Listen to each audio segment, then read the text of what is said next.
Hey guys, this is Axel. Welcome to Gizaudio. Today's video I'm going to be reviewing the FiiO FH19. It's a hybrid IEM. It has 8 drivers inside of it. 2 of them are dynamic drivers and the other 6 are Knowles balanced armature drivers. But before I begin describing the sound, I want to take a moment and say that the unboxing experience was really impressive for me, and the accessories, the included accessories, are just top notch. Like, for example, this is just a sample of the ear tips included. They're not everything. You have your biflange, and you have the silicone types of ear tips, and you have the foam ear tips, and everything is labeled with different sizes, which is really impressive.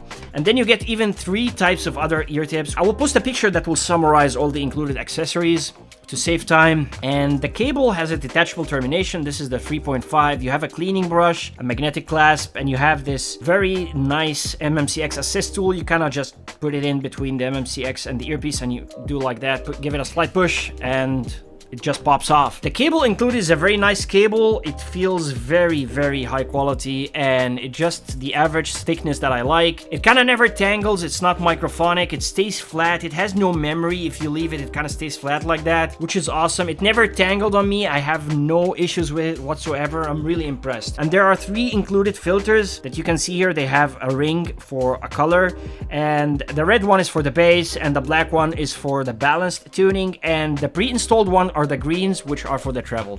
In terms of the earpieces itself, they are a bit on the bulky side. Let me show you guys. It's a bit on the bulky side if you look at it. It's built like a tank. The material included, they go on length about the materials, and it has this titanium frame and stuff like that. And it has here this vent for removing any type of ear pressure and driver flex and stuff like that. In terms of fit and comfort, actually it fits kind of great. When I put it in my ear, yeah, a part of it stays outside the ear, but the nozzle is kind of small. It measures 5.7 millimeters at the widest point, so it's really no issue at all. You put in your favorite ear tips and it kind of stays in.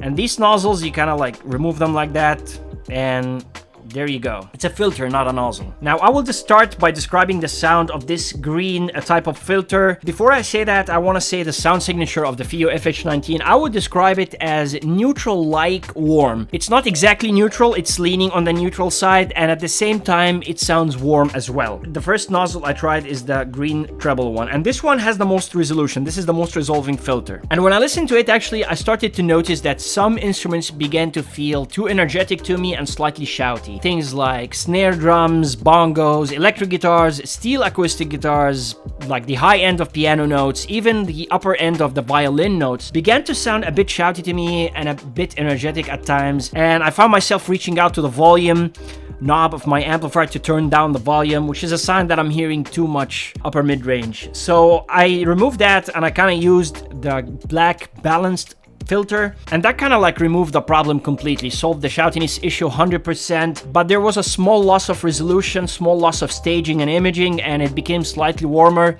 just slightly, but it's a much better sound to me, and I kind of prefer that. And I again went to test the red type of filter, excuse me. It kind of changed the sound completely. Sure, the sub bass began to rumble harder, the bass became better and more, but the sound changed completely. It became thicker, it became heavier, it became much more warm than it is. And not only that, actually it started to affect the overall sound. Like the vocals started to feel a bit slightly muddy, and I started to feel that they're slightly sounded a bit veiled, a bit covered. The sound became too thick, the note weight became too heavy, vocals began to lose clarity, and even the attacks and the transients, they were not sharp or incisive as they were. So I didn't use it again. I tested it a lot. Again, not for me. I kind of prefer the balance tuning, but I kind of use the green one again because the green one is the most resolving one. Now, in terms of the sound, the bass actually here is very high quality. It's not top tier bass, but it's really high quality, and it has a lot of tech behind it.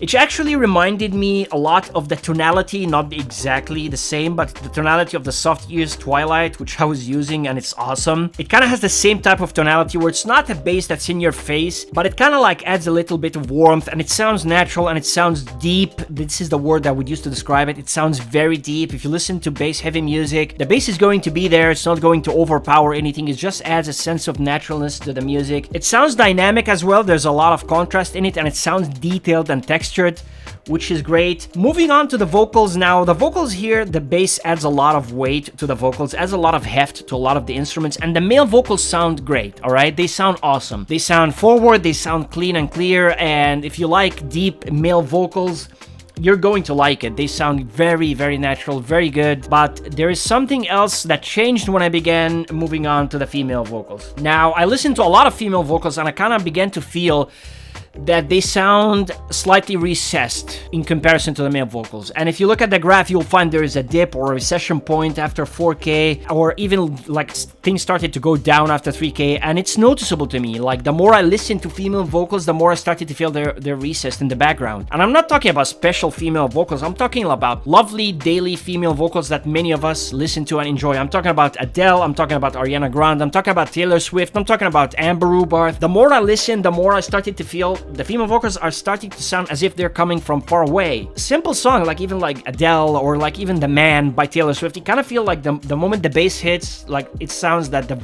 female vocals coming behind the instruments. And when the female vocals kind of come from far away, I know it kind of adds to the illusion of the soundstage. I understand that point.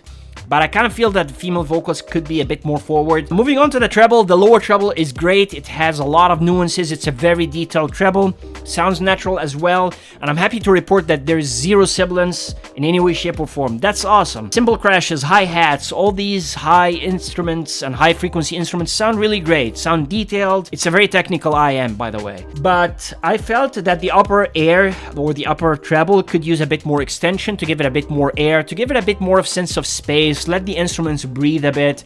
I kind of felt it needed that. Lower treble is great, and many like instruments that have their frequencies in the higher trebles sound okay, they sound great, but I felt it could use a bit more air. In terms of technicalities actually are very good in this. I would put it around the range of the Moondrive variations, around that range. Like, it's a very good and technical IEM. It presents details in a very good way. Instrument separation is excellent as well, and the treble actually sounds like it's coming from a different part. Like, it's really well separated, and it adds to the sense of stage. And this stage is a bit wide here on this IEM, specifically using the green filter, and the treble kind of feels like adds to the imaging. You kind of feel it's coming from a bit far away, and you know, like, it sounds really nice. It's immersive in a way. Another thing is that this IEM isolates very well. I know the mesh looks like it kind of like lets out air, but believe me, it's really isolates. I would say higher or above average, like not like, of course, like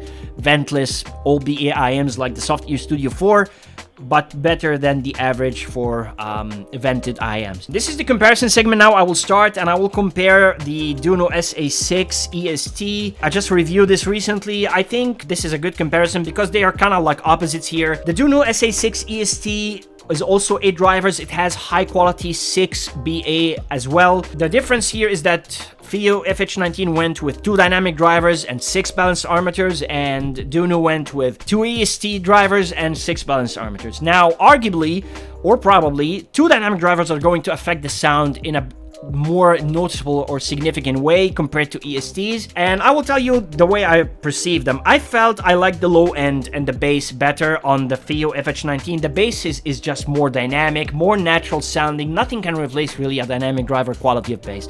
It sounds dynamic, it sounds great, it sounds full, it sounds satisfying. I can feel it moving against my ears with some genres as well. And the vocals, now I kind of feel I lean more to the SA6, specifically for female vocals. It just sounds more natural. There's more clarity. Female vocals feel complete, they feel forward, they're not as in the background or not far away. And when we move on to the treble, again, I gotta give it to the SA6 here. It has like more upper treble extension. It gives it a bit more sense of air. It gives it a bit more spacious presentation. And you notice that with live music, with live classical music, like, you can feel it sounds way wider, it sounds more spacious as well. I don't know, I kind of prefer that. It sounds better to me. I kind of like the bass a lot on the FiiO.